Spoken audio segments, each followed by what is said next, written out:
Hello everybody, we are here with not one, not two, but three Berkeley alumni. We're talking about the movie Gleason, which all of these guys had a part in. You were executive producer, but you're also really good friends with Steve Gleason.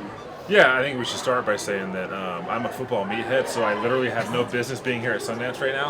But just a little bit of backstory on Steve and our connection. So Steve was a good friend and teammate of mine from New Orleans with the Saints. Was really the guy who kind of took me under his wing and showed me all the city had to offer. And to me, the way I see it is once he got diagnosed, it actually heightened everything else. Like the charisma actually got even bigger, and then the resilience and everything everybody always knew about him anyway, being sort of the overachieving underdog. It's just like, this guy's so resilient.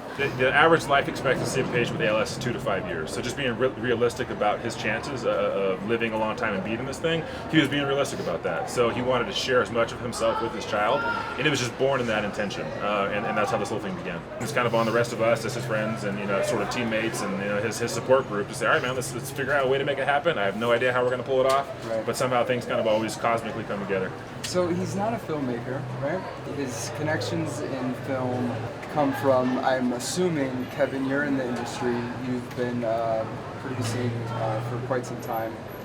What's your connection with Steve, and how did that start?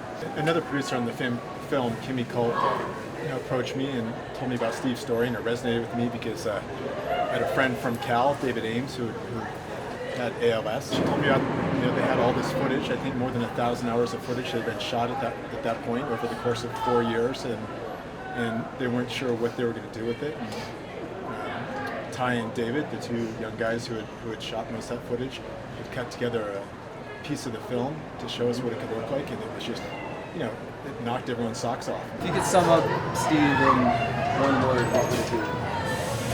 One word? Tenacity. Tenacity. Right. If you just go all the way back through his life, he was this guy who probably from a scouting report you might not think he's going to be an all-star, and he just won people over because he never gave up. He became the captain of special teams, right? I mean, he just never gave up, and that's why we're here. I mean, there are so many roadblocks in his life, in this project. There's many times we looked at each other and thought, this is not going to happen. What was the process of that? The film footage was it just a matter of piecing it together, building a narrative? Clay went out and shot footage.